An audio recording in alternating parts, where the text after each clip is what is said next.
Assalamualaikum warahmatullahi wabarakatuh.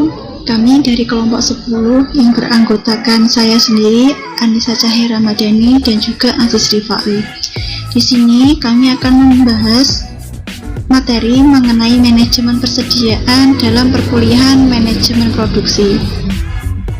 Langsung saja, yang pertama, pengertian manajemen persediaan.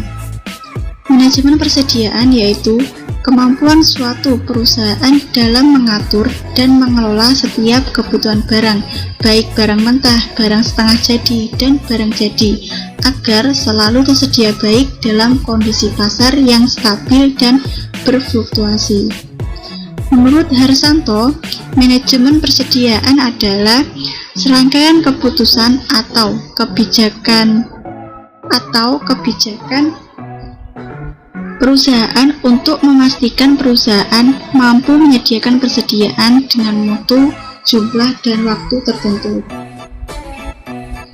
Dalam jumlah persediaan, setiap perusahaan memiliki jumlah berbeda-beda, dan jumlah itu disesuaikan dengan kondisi dan konsep manajemen persediaan yang diinginkan. Tujuan adanya manajemen persediaan yaitu untuk menentukan keseimbangan antara investasi persediaan dengan pelayanan pelanggan dan untuk mencapai sebuah strategi berbiaya rendah tanpa manajemen persediaan yang baik.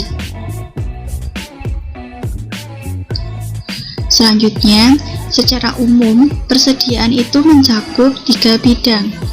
Yang pertama, persediaan dalam bentuk barang mentah. Kedua, persediaan dalam bentuk barang setengah jadi atau barang dalam proses. Ketiga, persediaan dalam bentuk barang jadi. Ada beberapa keuntungan apabila memiliki persediaan yang cukup. Yang pertama, adanya kesempatan untuk menjual barang.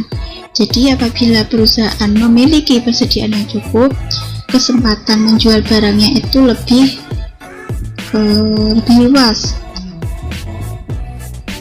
memungkinkan mendapatkan potongan. Jadi apabila perusahaan membeli persediaan itu dalam jumlah besar atau dalam jumlah banyak, memungkinkan akan mendapatkan potongan dari pihak supplier. Selanjutnya, biaya pemesanan dapat dikurangi. Jadi apabila persediaan di perusahaan itu sudah cukup, maka biaya pemesanannya itu akan dikurangi. Jadi tidak setiap hari melakukan pemesanan terus-menerus, karena sudah memiliki persediaan yang cukup. Yang terakhir, menjamin kelancaran proses produksi. Ini sangat sangat pasti, karena kalau misalkan perusahaan tidak memiliki persediaan, maka proses produksi tidak akan berjalan dengan lancar.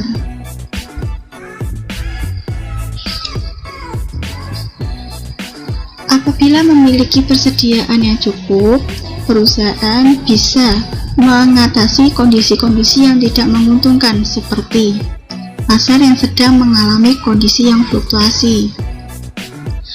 Kedua, negara yang sedang mengalami kekacauan politik. Ketiga, terjadinya krisis ekonomi global yang berimbas pada ekonomi domestik suatu negara.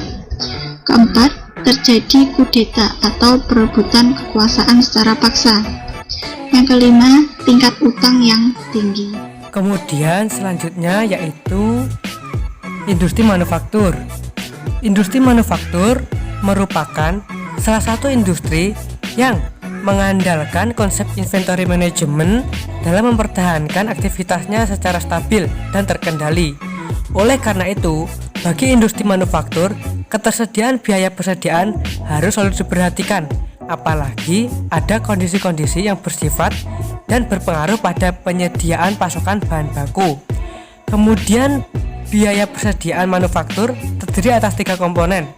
Yang pertama yaitu bahan baku atau bahan mentah biaya dari bahan dasar yang digunakan untuk membuat produk.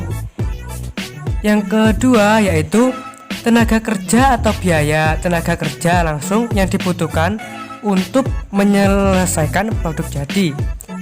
Yang ketiga yaitu overhead atau biaya tidak langsung pada proses manufaktur seperti sarana penyusutan peralatan manufaktur, gaji penyelia, dan biaya prasarana. Kemudian permasalahan dan solusi pada pendapatan internal. Yang pertama yaitu stok barang di gudang sering habis. Ini secara umum disebabkan karena pesanan order yang diterima ternyata melebihi dari perkiraan. Kemudian solusi yang dapat diberikan yaitu pihak manajer persediaan memahami dengan baik konsep penerapan stok barang dan order serta kondisi barang yang akan terjadi di kemudian hari.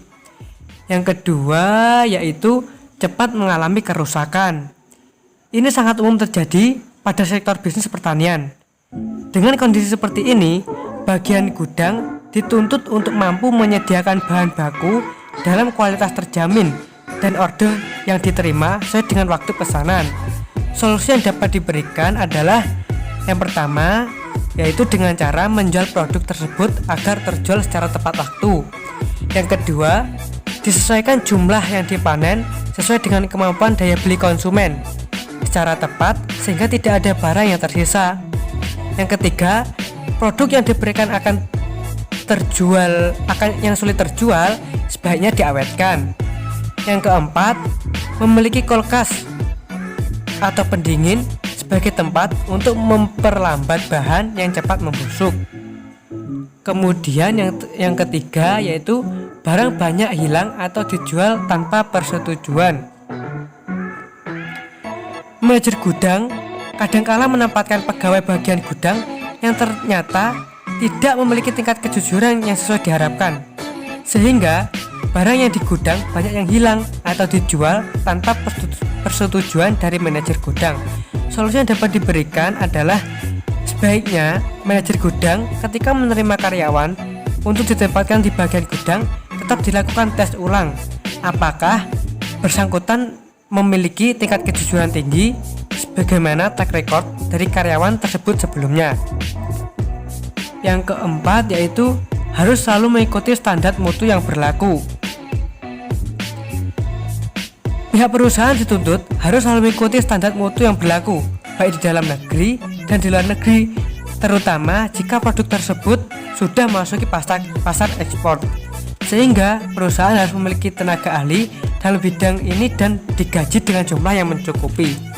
Kemudian solusi yang dapat diberikan yaitu manajemen perusahaan perlu mempelajari dengan baik setiap konsep dan aturan tentang standar mutu yang berlaku baik di pasar tingkat nasional dan internasional. Yang kelima yaitu harus kerjasama untuk menentukan produk. Bahwa pihak manajemen pergudangan dan manajer produksi harus bekerja sama untuk menentukan bahwa setiap makanan dan minuman yang dipasarkan harus mendapat izin dari Depkes dan izin pendaftaran dari Ditjen POM, sebagaimana bentuk bahwa makanan dan minuman tersebut adalah legal atau layak konsumsi. Solusi yang dapat diberikan yaitu perusahaan sebaiknya menyediakan dana alokasi khusus untuk pendaftaran dan izin dari lembaga terkait, serta dibentuknya lembaga yang selalu mengurus persoalan ini, sehingga setiap prosedur yang berkaitan dengan aturan yang ditetapkan oleh lembaga ini selalu diikuti. Yang keenam yaitu terjadinya kecelakaan kerja pada karyawan di bagian gudang. Solusi yang dapat diberikan yaitu melakukan monitoring yang intensif setiap waktu pada kondisi yang ada di pergudangan, termasuk menyediakan alarm. Jika memungkinkan, menyediakan CCTV atau kamera pengintai yang dapat dipantau terus di tempat pos pengamanan. Selanjutnya yaitu permasalahan dan solusi eksternal. Yang pertama yaitu resiko perubahan iklim global. Resiko perubahan iklim global atau dampak global warming ini bisa berdampak pada banyaknya tanaman pertanian yang mati atau gagal panen. Solusi yang dapat diberikan yaitu perusahaan harus memiliki tenaga kerja yang memiliki latar belakang keilmuan dalam bidang pemanasan global tersebut, agar perusahaan memiliki pemahaman yang kuat dalam menghindari setiap permasalahan di kemudian hari. Yang kedua yaitu kondisi fluktuatif mata asing.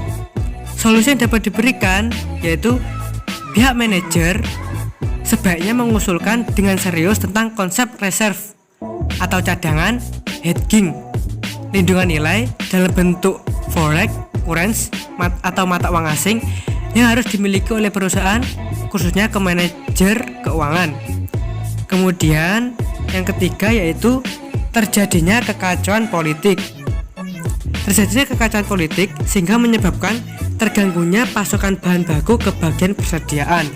Solusi yang dapat diberikan yaitu perusahaan memahami peta politik negara tempat di mana perusahaan berdomisili. Yang keempat yaitu bergantung pada pertanian. Produk yang dihasilkan sangat bergantung kepada hasil alam, seperti hasil pertanian. Sehingga jika terjadi gagal panen, banjir, terserang hama, dan lain sebagainya akan mengganggu produksi, serta harga bahan mentah akan mengalami kenaikan. Solusi yang dapat diberikan yaitu perusahaan harus memiliki data kondisi cuaca dan hubungan kuat dengan Badan Meteorologi dan Geofisika, termasuk memiliki pakar yang ahli dalam memperkirakan kondisi musim panen dan musim yang akan timbul gagal panen. Mungkin itu saja yang dapat saya sampaikan, kurang lebihnya mohon maaf. Wassalamualaikum warahmatullahi wabarakatuh.